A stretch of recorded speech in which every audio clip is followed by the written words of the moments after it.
Fala pessoal do canal Mais Direito, tudo bem com vocês?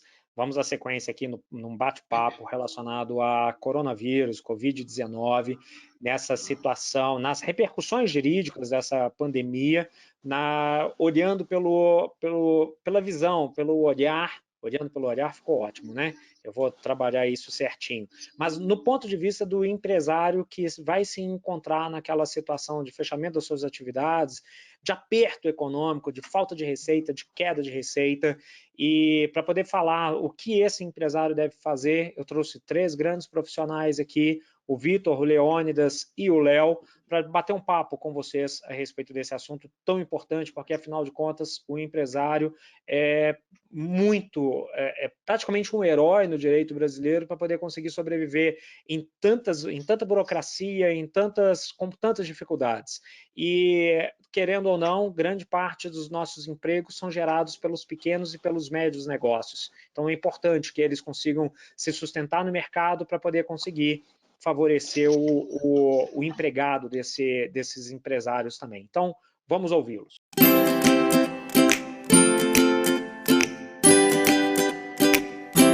Leônidas, Léo e Vitor, muito obrigado pela presença aqui hoje, muito obrigado pela presença nesse vídeo, e vamos pegar numa situação prática aqui, tá?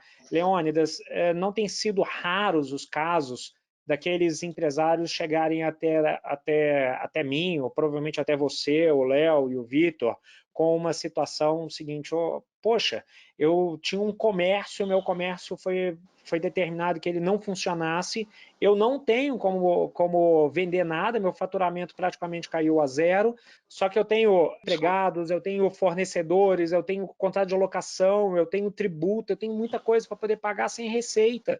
E aí, o que eu faço? Bom, quando a gente tem esse problema, na verdade é um grande problema, a primeira coisa que a gente tem que se ater aí é a questão da gestão, né? A gestão na atividade empresária, ela deve ser corriqueira. Deve existir alguma previsão para algum problema que possa vir a ocorrer no desenvolvimento daquela atividade.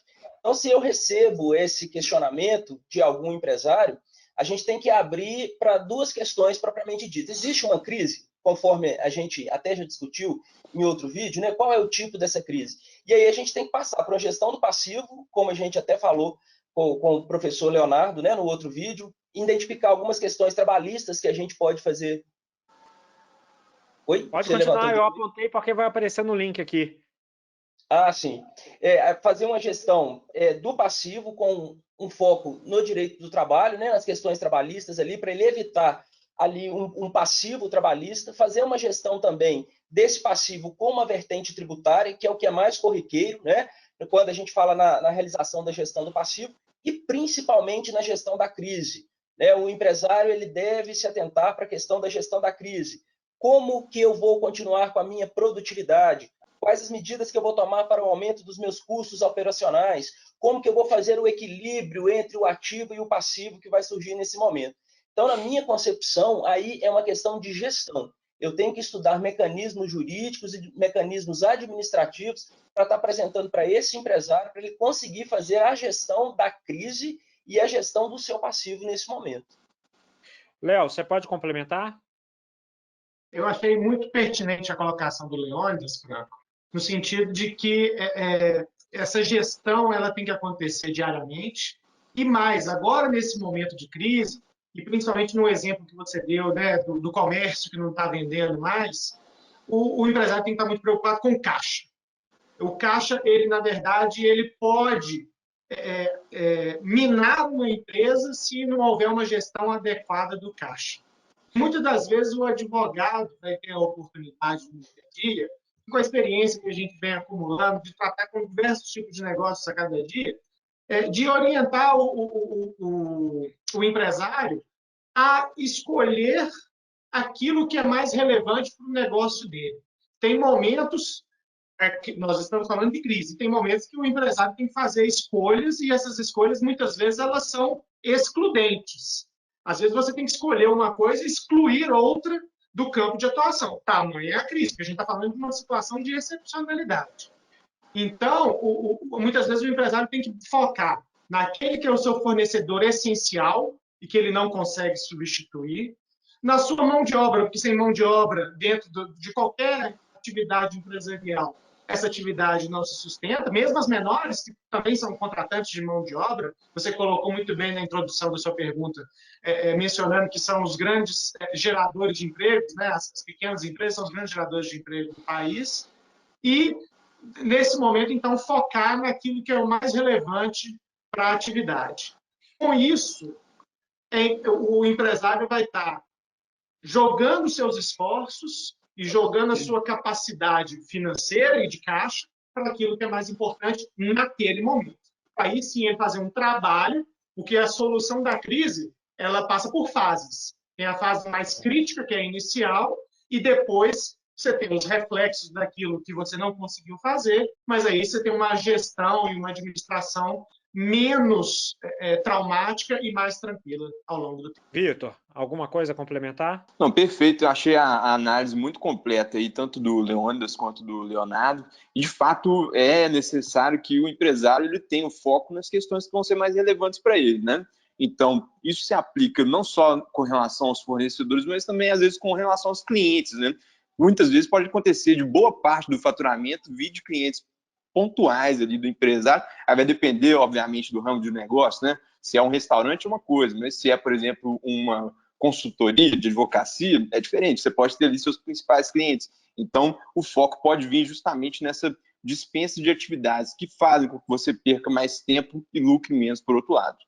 Eu concordo com absolutamente tudo que vocês disseram, eu só faço uma ponderação adicional, é que aqui eu já fiz isso inclusive em outros vídeos que eu mencionei, e eu falo isso com muita frequência em sala de aula, o brasileiro ele não tem educação financeira. Nós nunca tivemos educação financeira, não sei se vocês tiveram na faculdade de vocês, mas é raro que se tenha lá na infância, no ensino médio, no ensino superior, se você não fizer um curso que seja voltado para a administração, a gente não aprende a gerir dinheiro. Então eu concordo quando o Leônidas fala que é importante que as empresas tenham um caixa preparado para uma crise. Mas se fosse num chutômetro total, eu poderia falar sem muita sombra de dúvida que a maioria esmagadora das empresas brasileiras não estava preparado para essa crise e não vão ter como absorver esse período, principalmente levando em consideração o que o Léo falou, que é muito importante, que é o caixa. Então, partindo de um pressuposto que uma empresa não tenha se preparado, como eu acredito que é a maioria, por uma deficiência não do empresário, mas da educação brasileira para ensinar a educação financeira para todo cidadão, não é só para o empresário, é para todo mundo. Levando em consideração, então, que ele não tem essa preparação financeira e que ele não vai ter esse caixa para poder suportar isso, e que ele vai ser realmente assim, se ele não tiver atitude firme, ele vai ser esmagado. Qual que seria, na sua concepção, Léo, e você falou isso muito bem de escolhas, qual seria, na sua concepção, uma preocupação que deveria ser assim, poxa, esse empresário não pode deixar passar? Franco, essa situação que a gente está vivendo agora, ela é uma excepcionalidade. Acho que nunca nenhum de nós, da nossa geração, viveu algo parecido com isso. E o que a gente tem sentido, conversando com vários empresários e analisando tudo que está acontecendo, a gente tem visto que existe um intuito dos empresários de agir de boa fé. Porque nessa crise específica aqui do Covid, a gente tem visto que todos vão ter um sacrifício, do maior ao menor, todos vão passar por um sacrifício, e que a partir do momento que todos se conscientizam disso, a gente tem visto um movimento de negociação, efetivamente. Negociação com os empregados, negociação com os fornecedores, com os credores e também com aqueles que devem para o empresário, né? Muitas vezes ele tem créditos a receber também e na ponta de lá também estão negociando. Então, a gente tem visto esse movimento acontecer de uma forma muito grande e muito pautado pela boa-fé, que é um princípio super importante que a gente tem no direito brasileiro, está positivado lá no Código Civil, e que muitas vezes a gente acha que o empresário é o bicho-papão e que ele não agiria de boa-fé, né? Então, acho que agora a sociedade está dando um exemplo de forma diferente de como comportar, e eu acho que pode, inclusive, ser esse momento agora do Covid-19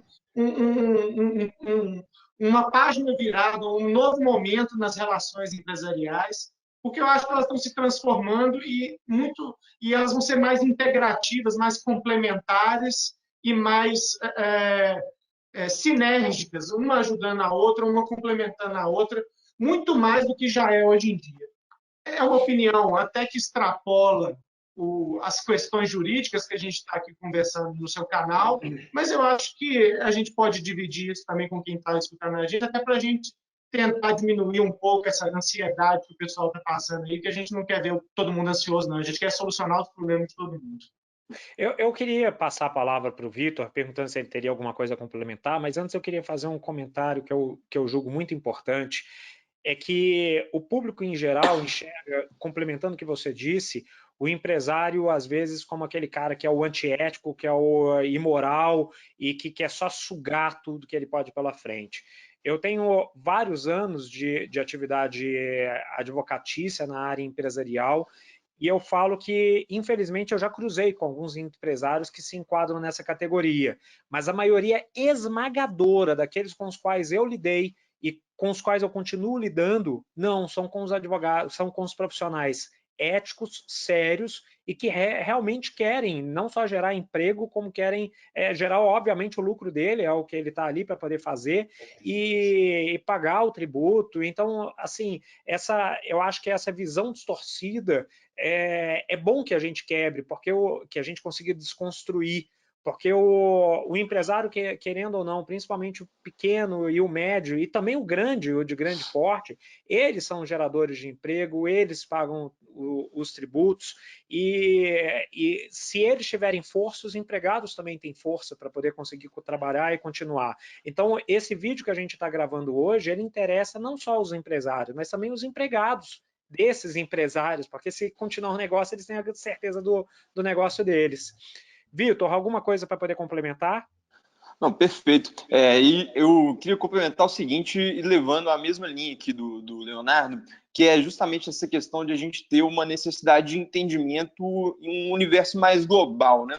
Porque a gente poderia pontuar antigamente que havia uma crise em determinado setor e em uma cadeia, né? Nessa cadeia, às vezes eu tenho alguém que está em crise e alguém que não está em crise. Isso dificulta o entendimento. Por outro lado, quando eu tenho toda uma cadeia, desde uma ponta até a outra, o grande, o pequeno, o empregado, o empresário, todo mundo vivenciando a mesma situação, esse entendimento ele fica facilitado, usando a palavra da moda, né? A gente tem mais empatia pela situação do outro, justamente porque você está vivenciando ela também. E eu também tenho vivido na prática um cenário de negociação. Muitas vezes, de fato, a gente tem tido mais entendimento do que numa situação normal em que eu quero renegociar um aluguel, um parcelamento ou qualquer outro tipo de relação contratual. Legal.